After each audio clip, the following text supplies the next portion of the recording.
All right, people, we have a Super Bowl. How exciting is that?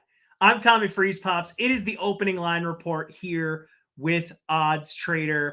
We have the Kansas City Chiefs and the San Francisco 49ers playing for Super Bowl 58 in Las Vegas. Yes, you've seen this before.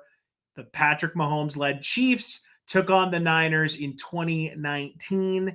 That's where he got his first ring, and who knows? Maybe he'll get a second here. Maybe Kyle Shanahan will finally get over the hump here with a different system quarterback at the helm.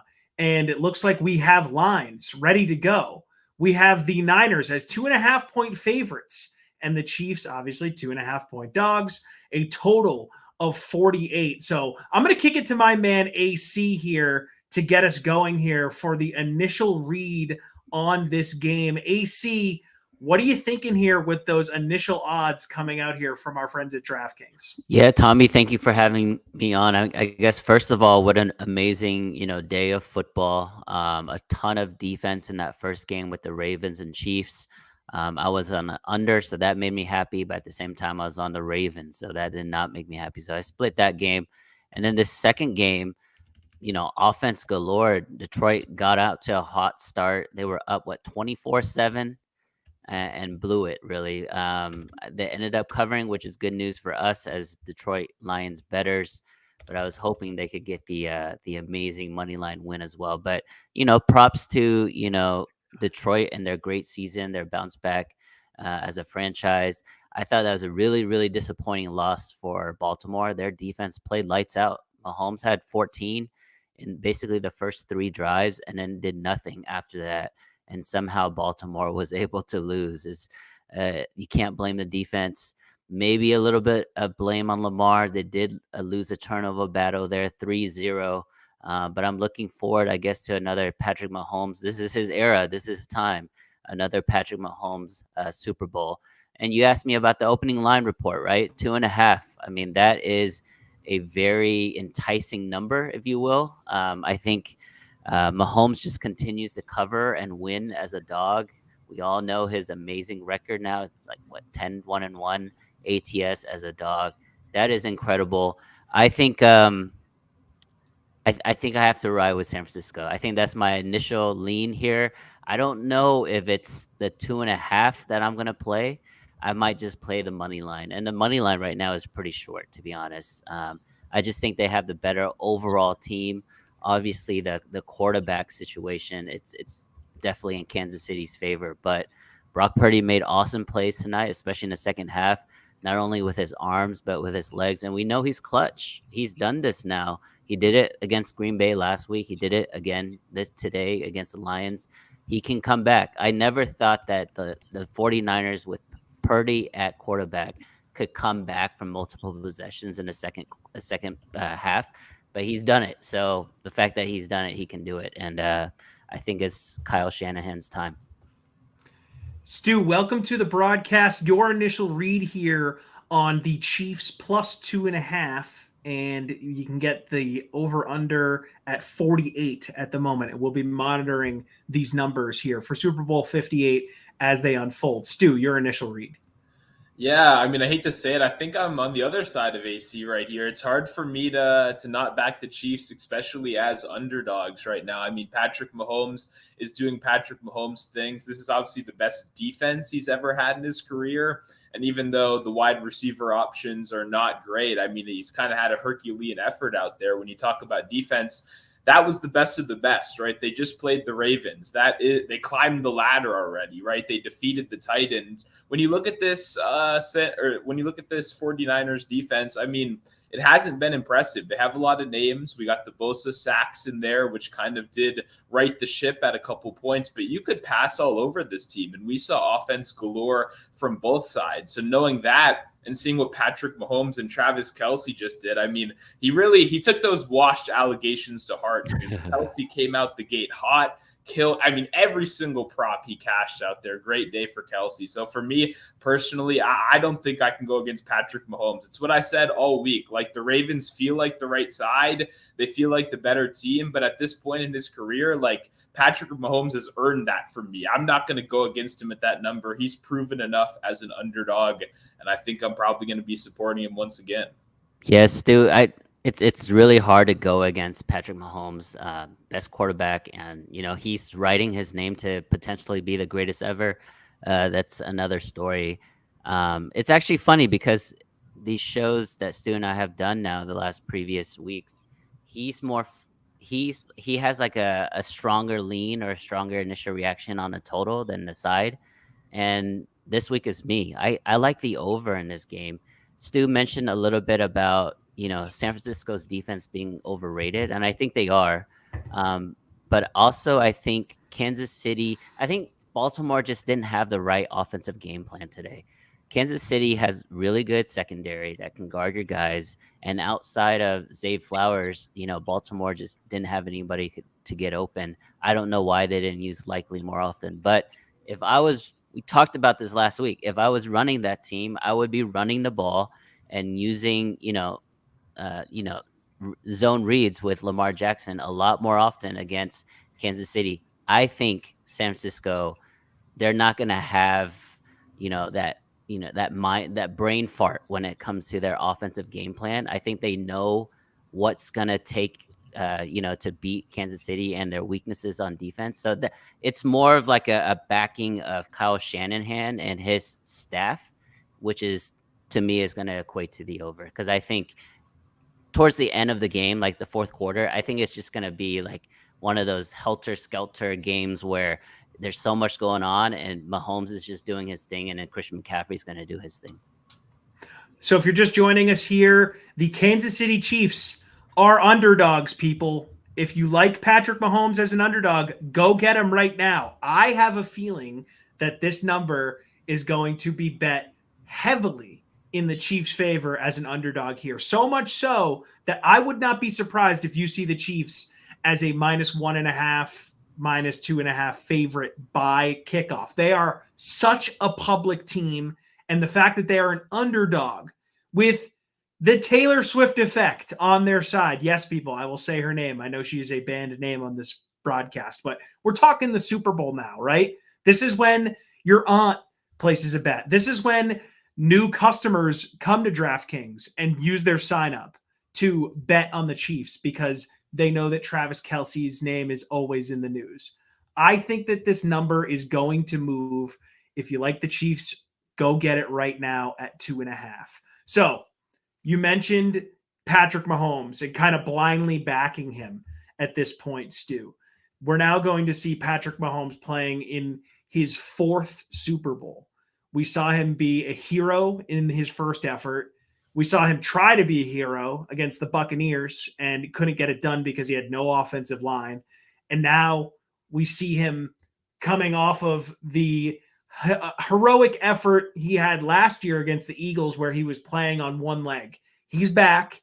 He went on the road this time. Really tough path to get here. And now here he goes for ring number 3. 4 Super Bowl appearances in 5 years. It's barely ever been done in the history of the NFL. So, Stu, as a Chiefs backer at the moment here, what is the one thing that as a bettor you are looking at and you feel the most confident in Kansas City? Like, what's the one part of their game that makes you feel the most confident about them as a 2.5-point dog right now? Yeah, I think they can move the ball. I mean, just point blank. I think that was kind of proven this week. They came out the gate, like I said, against the toughest defense in the NFL, and they moved the ball. And like AC said, nothing really happened in the second half, but it's kind of because their defense controlled the tempo. They came out the gate and they already did what they needed to do. They kind of proved what they had in store. And then when you look on the other side, you look at this 49ers team, right? David Montgomery established the run all game. I mean, the Lions were fully in a position to win that game, right? Whether, you lost the bet or not, the Lions were the right side. They were putting themselves in every position to win. They took some risky decisions, It came short and it didn't end up working out, right? But we saw the ball moved all over them in both playoff games so far. And now you're talking about Patrick Mahomes on the other side, right? I understand the MVSs, the Justin Watsons of the world. These are not the names we want to be relying on, but it's Patrick Mahomes throwing him the ball, and it's been working out pretty well so far. And on the other side of it, it's kind of like you trust Brock Purdy to keep up with Patrick Mahomes. Sure, he's done a good job these last couple weeks. He's, trying to get himself out of that game manager category. But at the end of the day, it's still Patrick Mahomes versus Brock Purdy. I'm going to take Patrick Mahomes to move the ball a little bit more effectively. I totally feel you on that, right? I mean, it's Patrick Mahomes versus Mr. Irrelevant, right? And he looked like Mr. Irrelevant at times in this game, just like he did against Green Bay.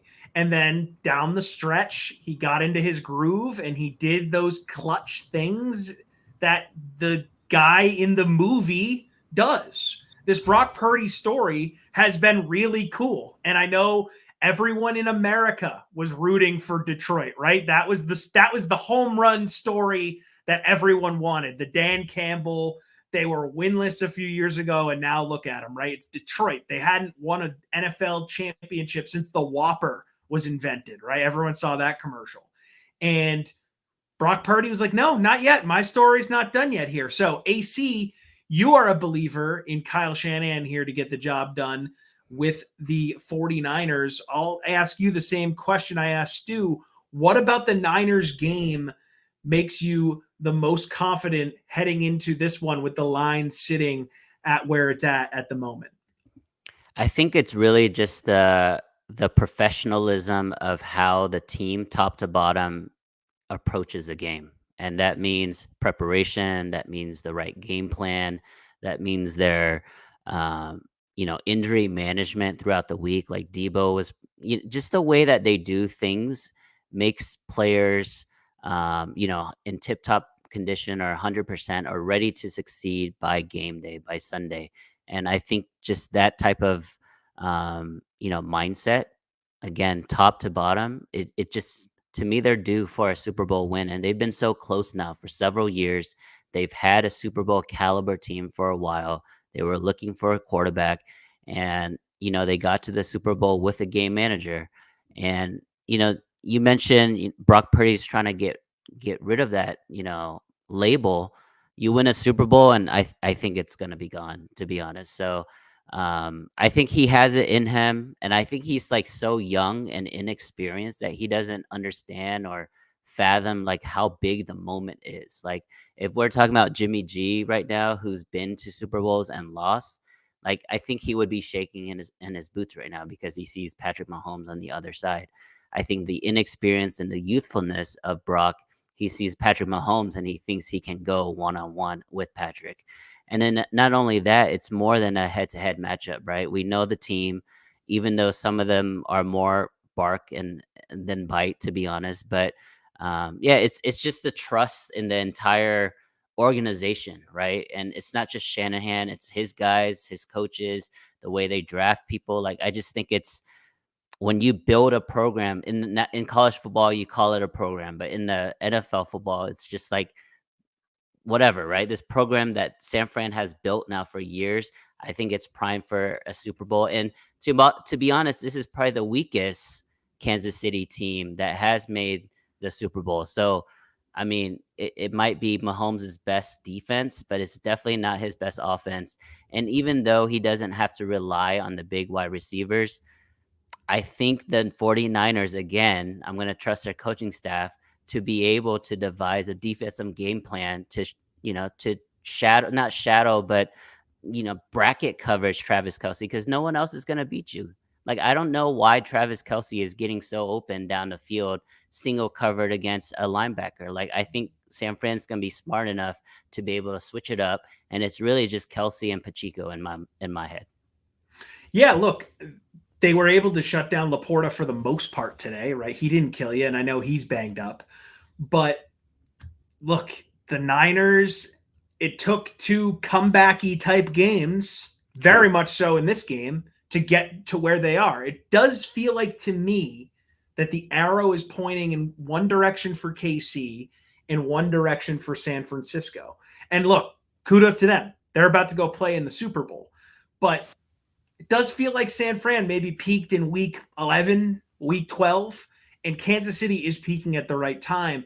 I know we have 2 weeks off here for everyone to kind of clear the decks, and that sort of resets the table from a momentum perspective.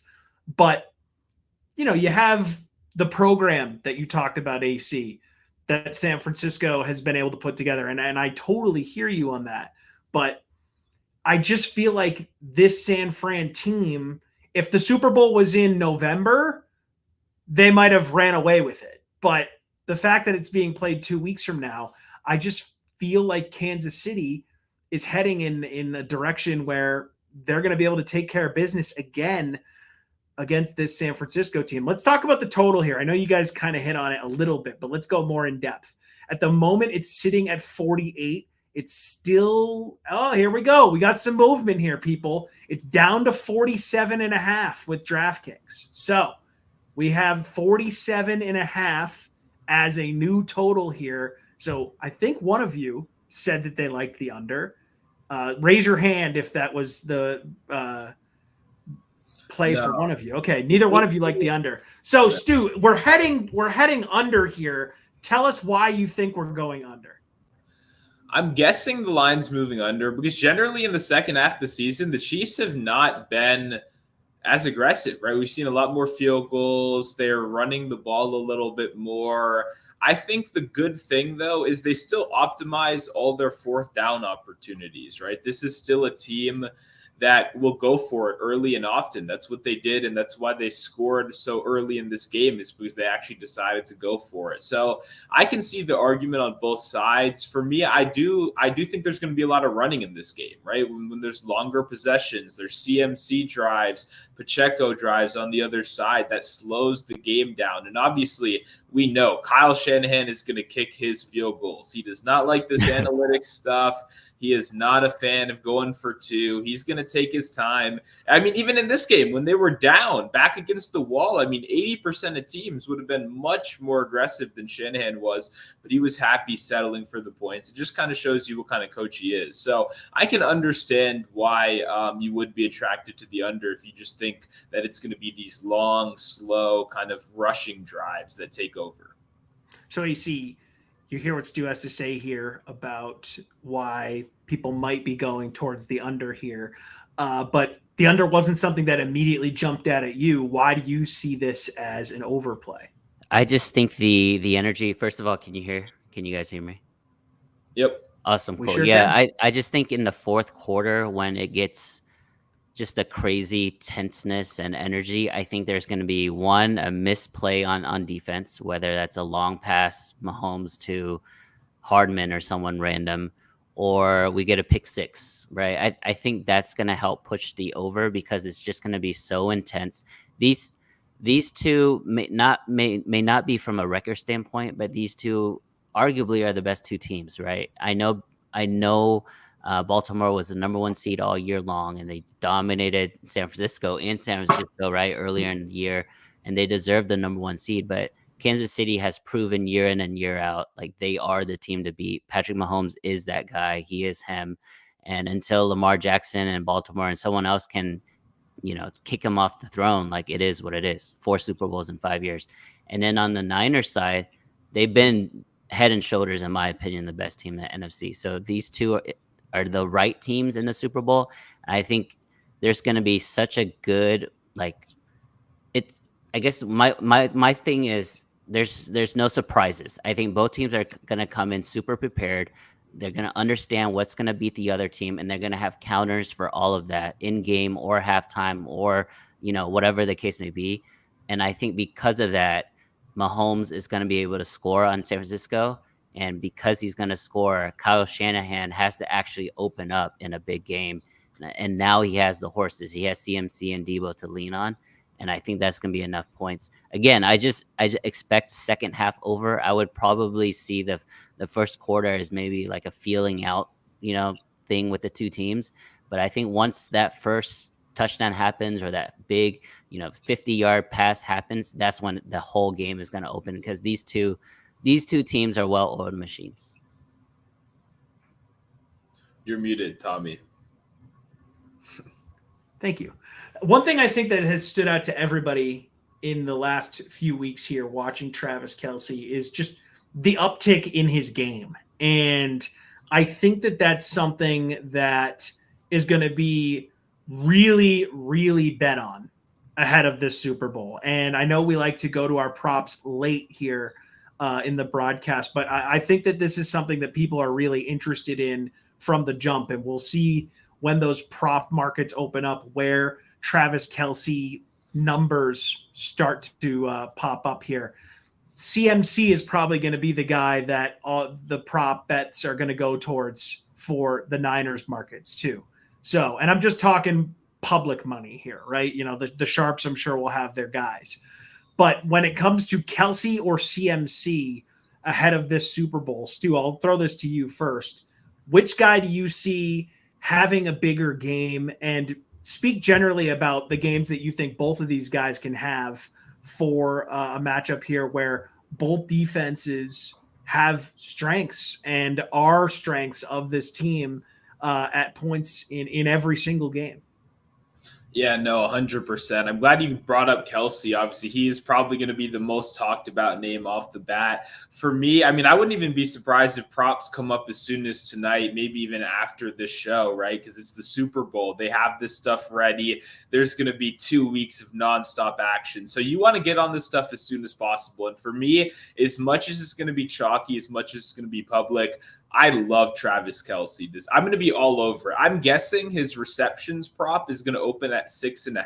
It's been 5.5 at around -145 over these last couple weeks, but he's clearly done enough to get that bumped up. I'm guessing it opens up around 6.5. I'm going to be all over that number because when you look at what just happened in this matchup against them, right, there's a lot of opportunity for a tight end to kind of take over right here. And when you look at what they just did in this matchup against the Ravens, it was quite clear. It was Kelce or bust. I mean, Rice got a couple screen passes. MVS had that one catch at the end, but the whole game plan fully revolved around getting Kelce the ball. And then when we look at the 49ers opponent, a guy like Laporta, he was wide open over the middle all game. I had his under 18.5 longest reception. It ended up cashing very easily, but that was still on 7 targets. It was kind of the death by a million cuts kind of strategy where they were just keeping him short. They weren't letting anything get super deep, and they were just letting him check it down to him. Guess what? Mahomes and Kelce are going to do that to you all day long. And if you're going to give me that opportunity, then I would love to take advantage. So I love I love Kelce for 6.5 catches. I don't know what the yards will be at, but I'm definitely going to be leaning over. As for CMC, I mean, it's going to be hard to stop him. The whole kind of conversation this week was, how is the Ravens rushing attack going to win this game? And then if you got on Twitter since that game ended, the whole world was kind of like, what happened to Gus Edwards? What happened to Justice Hill? These guys were dominating for you, right? And then you get a Chiefs team that's a top 5 DVOA pass defense and then a bottom 10 DVOA rush defense, and they decided not to kind of lean into their strengths and run the ball. They passed all game, and that was kind of confusing. The 49ers aren't going to make that same mistake. They're going to lean into their strengths. That's a team built on Christian McCaffrey. I assume those numbers are going to be sky high, but it's kind of hard to argue against it. I think he's going to rush for 100 yards in this one. Yes, dude, don't even bring up before you get into this, AC, I just wanted to point something out that's happening with the money line here. For a moment, both teams were at minus odds on the money line. Wow. So Chiefs now back up to plus 100 here, 49ers at minus 120. So a lot of stuff already happening here on DraftKings Sportsbook as we get into the broadcast, but it's back to Chiefs plus 100. So I will reiterate, people, if you like the Chiefs, you need to get on them right now because the public is already barking. They want this underdog to be the favorite by the time this game kicks off. I almost want to bet on the fact that there will be that money line movement here. I don't know if there's markets for that available somewhere. So AC, sorry for interrupting. Jump in here. No, you're good. So the first question was Travis Kelce. I agree with Stu. I think he could get 6.5 receptions on the first drive. Like, let's be honest, who else is Patrick Mahomes going to pass through? But with that being said, I think the value for like an anytime touchdown is going to be Noah Gray because I think He had a very quiet game today, and he only had a couple targets. But the Super Bowl is when you get some really weird players scoring. I think Noah Gray is like a good, long shot look for anytime touchdown, maybe even 2 touchdowns. And then on Christian McCaffrey, yes, which player is going to have the bigger game? I mean, it's easier to pick McCaffrey because he's going to have 20 to 25 touches as opposed to Kelce's 7 to 10 touches. So just by that volume alone, CMC should have the bigger game. But they should run the ball, and if they don't run the ball, hopefully quick short passes. That's what Josh Allen did in the second half for the Bills, right? They didn't actually hand the ball off, but it was this really quick 1 second passes that basically was an extension to their run game, and they were able to move the ball down the field. And the Chiefs, they just had a lot of trouble in the red zone. Again, like Stu mentioned it, I've been talking about it all day long. The things that Baltimore fell short in today, not running the ball, having a weird game plan, passing the ball, basically going to a all-out passing offense, even though you're only down 10 with a quarter and a half. Like, it didn't make any sense to me. And I don't think San Francisco is going to make that type of mistake. You saw them today down 20. They're still running the block, trying to get, momentum and rhythm and things like that. And that's important because it's a long game. I think people don't realize you could score 3 touchdowns in half a quarter if your offense is on and clicking. Like, it's easy to move. We just saw it. Yeah, it's easy to move the ball down the field in general. It's about scoring in the red zone that really makes the difference. So there has been more line movement here, people. And as you can see, the Chiefs on our bottom line here are now 2-point dogs. So the line is moving. The people are talking as we predicted moments ago. So go get the Chiefs. I'm literally refreshing my sportsbook app here as we go ahead, and it's not loading for me. So I don't know what's going on here in my basement. I don't have service, but I want to bet the Chiefs here. I want to do it right now. I think the Chiefs are going to win this game. I just want to go out and say that on the record. I think the Chiefs are going to win the Super Bowl here. I think Patrick Mahomes gets his 3rd. I'm not predicting him to pass Brady in any way, but while he has Travis Kelce playing with him, they're going to be in the ring conversation. However long Travis Kelce wants to play, and as he continues to play at an elite level, Patrick Mahomes is good enough to be able to use that guy to his advantage to rack up some dubs here. So however long Travis Kelce can play, I think they're going to be feeling pretty good in Kansas City. It came down to 1.5 now. So that's a full point. There we go. In 10 minutes, yeah. Full point movement here. I'm going to take that down and update it here. I want this app to update. I want to bet on the Chiefs before they're the favorite. I hate this. AC, why the movement? I mean, you said it. They're the darlings. Mahomes apparently doesn't lose when he's an underdog, and Mahomes only loses in the playoffs if he's playing against Tom Brady, apparently. So it makes sense. The public's going to be all over Kansas City. Again, I don't mind mentioning her name. I would say 20% of the new action on these apps this week is they're going to be Taylor Swift people, right? So they're all going to be betting the Chiefs. So keep that in mind too. It's going to be inflated. I think I'm going to hold strong on San Francisco unless something really, really changes in the next 2 weeks.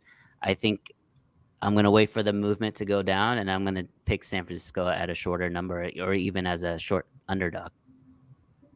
All right. So AC kind of making his official prediction here as he's going to go with the Niners here. Again, we are 2 weeks away, so a lot of things can happen. And the Super Bowl's in Las Vegas. So dudes are going to be out here getting arrested. There's going to be dudes getting hammered that week, and they're going to be feeling like crap heading into that game. Things happen when sporting events are in Las Vegas, whether they're reported or not. So keep that in mind as well. Stu, 1.5. Yeah. Have you bet it yet? Were you just quietly placing a wager? I saw you looking down at something there. Yeah, I just max bet +2 on my book. It's an opening line, so the max bet isn't super, super high. But you kind of said it. This line isn't sticking around for long. There's still some 2s around, but 1.5 in another major spot, it's 1 even now. Like there's no going back. So for me, I just had to pull the trigger right now. It was just at first it was just Patrick Mahomes, but the more you think about it, right, the more you look at this and the more you really kind of visualize this battle, getting points just feels like a gift for Patrick Mahomes. Like no matter what side you're on, even if you like the 49ers, I think you could acknowledge that there probably shouldn't be points. At best, it should be a pick 'em. This is Patrick Mahomes on the other side. And AC kind of mentioned it. Like, sure, the 49ers are a better team than the Ravens simply due to the fact that they're here and the Ravens aren't anymore. But they're not a better defense than the Ravens are. And I really don't think the 49ers have shown enough to me to believe that they can stop anyone. The one time we saw Patrick Mahomes taken off of his throne is when there was no offensive line whatsoever. And guess what? The offensive line stepped up even without one of their best players, right? Joe Thuney was not playing in this game. They still stepped up, dominated. I believe 2 sacks was what it was, but still he wasn't sacked in 3 games before that. I think the offensive line can hold up enough, especially if he comes back. The pressure won't be there. And then at the end of the day, it's Patrick Mahomes kind of playing with his food. So I'm ready to go. Let's get this game ASAP. I want it right now. They should play a best of 3 in the next 2 weeks. That would be so much more fun. It would be great if they started doing that, but obviously we'd have to worry about concussions and all that good stuff. But for those that were worried, Stu mentioned something. Yeah, sorry, Tommy. Stu mentioned something that is really important. Is that offensive line for Kansas City is killing it, and when you give any professional level top tier quarterback, he's gonna eat you apart, pick you apart, and eat you alive.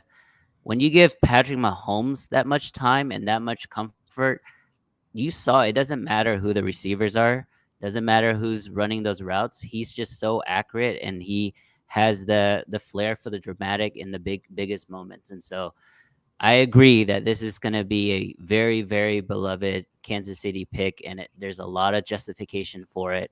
I think for me, my mindset when it just comes from like the overall, top down 53-man roster, like I just believe more in San Francisco's than I do in Kansas City's right now. Makes sense. For those that were worried, my app did update and I was able to bet it at 1.5. I really wanted it at 2.5, but I guess it doesn't really matter. I'm happy in case anyone was worrying. Look, this is going to be a great game. I'm really, really stoked. I think I would have been excited with the Lions as well, or the Ravens. We said this last week.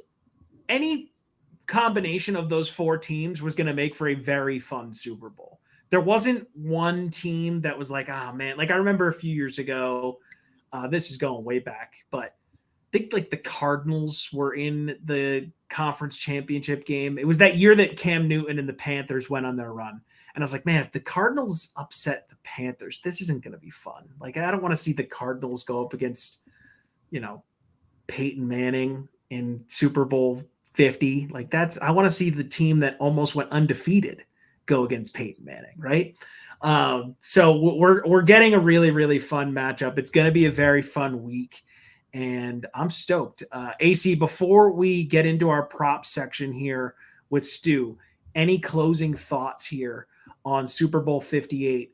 And we got 2 weeks to go over more here. I'm sure we'll be seeing you on Twitter with different opinions and different leans as things develop, as storylines come out.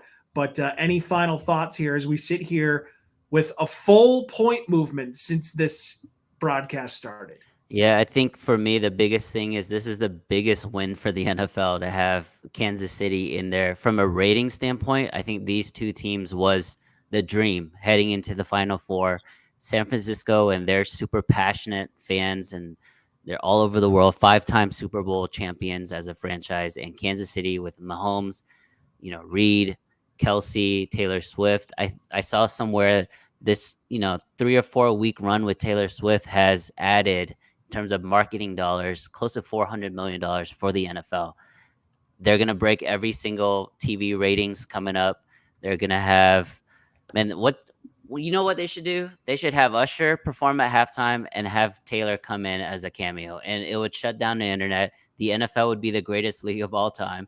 and it would be just the perfect bow for Travis Kelce and Mahomes to win. What if Kelce retires? What if he wins and retires the same year his brother does? I mean, that's like the iconic I think it's fairy in tale. play. Yeah, Very in play. yeah. Like It is. I mean, there was whispers about it throughout the season when he was having that dip when he was distracted. But I mean, look, I said this a few weeks ago. Travis Kelce is the same age as Gronk. They were in the same draft. Gronk retired and came out of retirement and then retired again. And Travis Kelce has continued to play, has a ton of miles, ton of tread on those tires. There's a reason why the guy just broke a Jerry Rice record. Yeah. Jerry Rice records are like Wayne Gretzky records. Like, they're not supposed to be broken. And here we are, Travis Kelce getting that record today. So, AC, I don't think that's out of the question here. I know we're getting ahead of ourselves, and that's not really game related, but I could see Kelce retiring after this game if they win.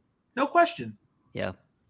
Well, thank you so much, guys. That was awesome. Really good games today. Hopefully we have an amazing Super Bowl. I can't remember a Super Bowl that's potentially a pick'em game.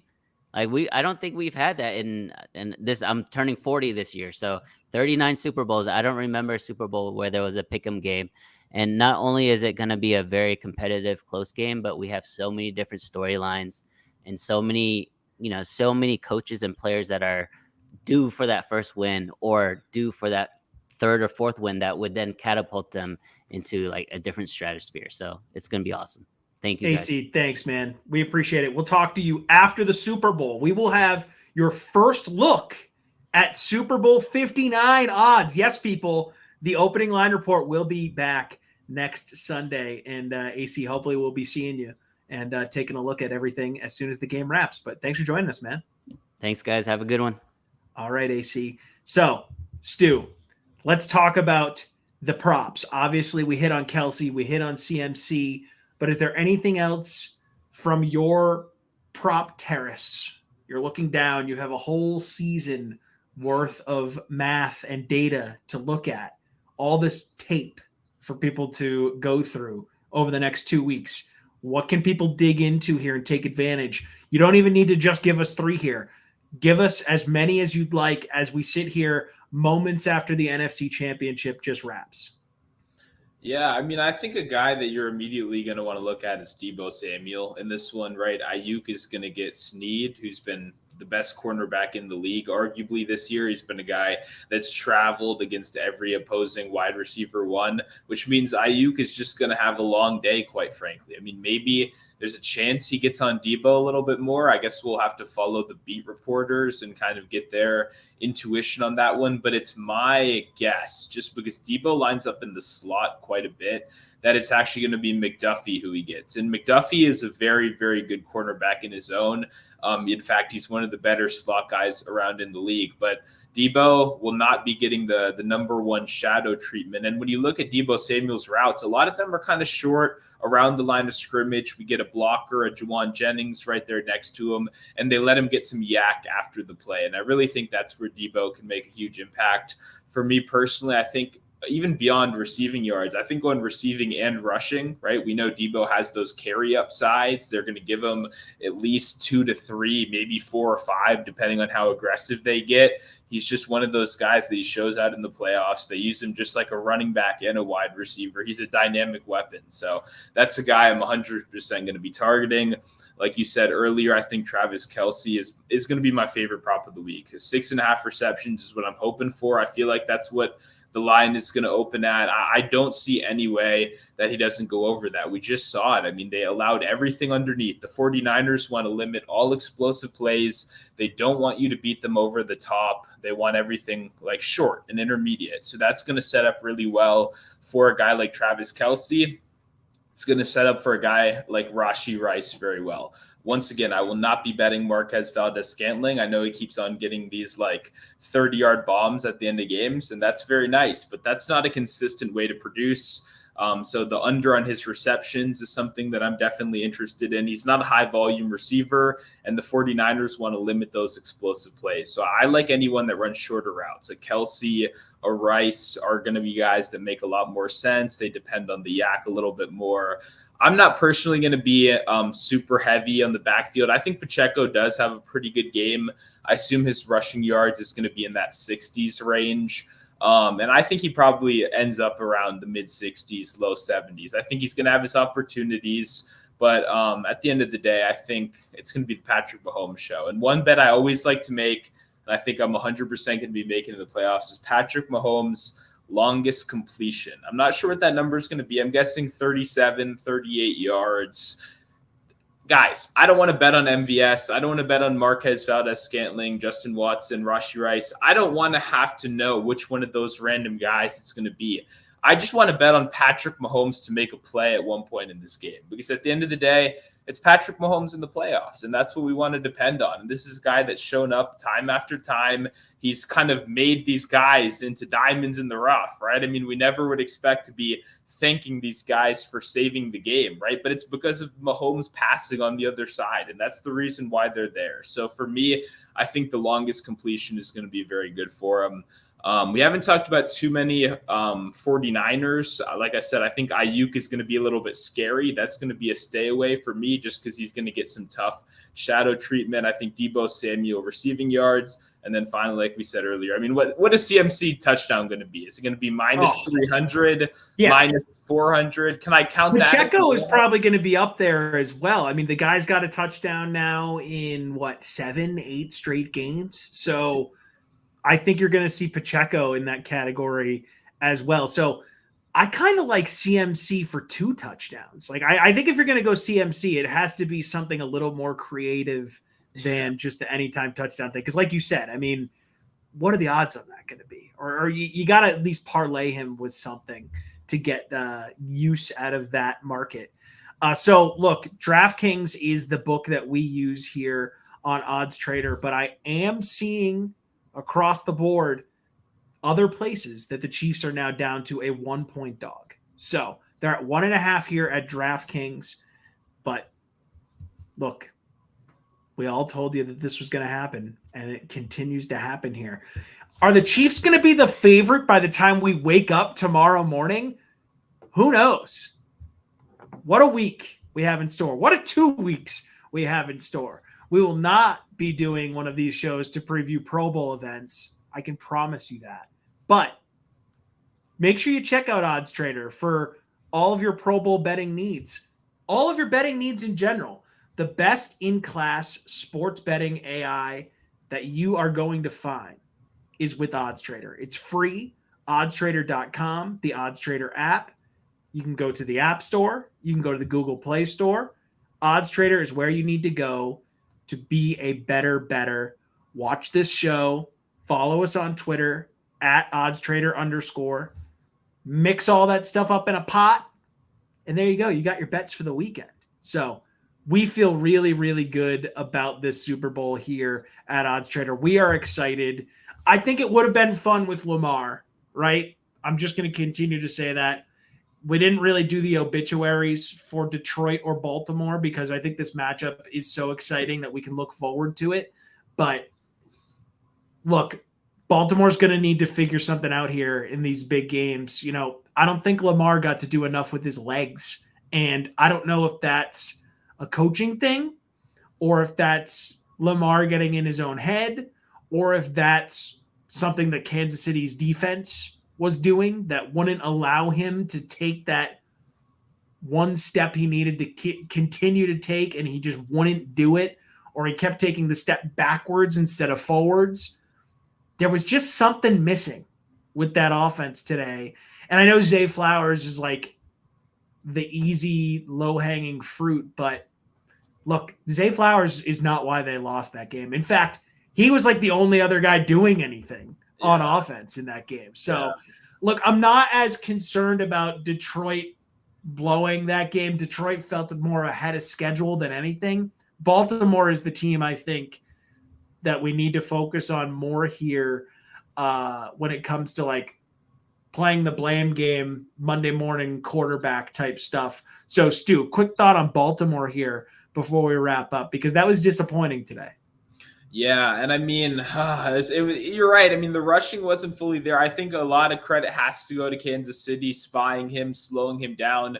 But when that happens, you need to be able to punish them over the middle of the field. Normally, Mark Andrews is the guy, and he was barely out there, right? And that's obviously the injury stuff. He was really beat up. He was barely participating, but like you missed that a lot. And AC brought it up earlier. A guy like Isaiah Likely is someone I really wish we saw a lot more of. He's been so impressive over these last couple of weeks. If you're not going to feature Andrews, you got to feature someone over the middle to kind of punish them. And for me, I think a lot of it just goes back to this Ravens play calling. At the end of the day, the Monken game plan, he's been very good this season, but I was very confused by it. Like I said earlier, this is a Chiefs team great against the pass, not good against the run. You were a strong inside zone, establish the run, under center, play action kind of team. And that's not what we saw today. And I get you went down early, but look what just happened in the later games. Both of these teams were knocked off their schedules, and we saw them still play their style of football, and that's why they won. And for me, it was just a little bit shocking to not see them play their style of football.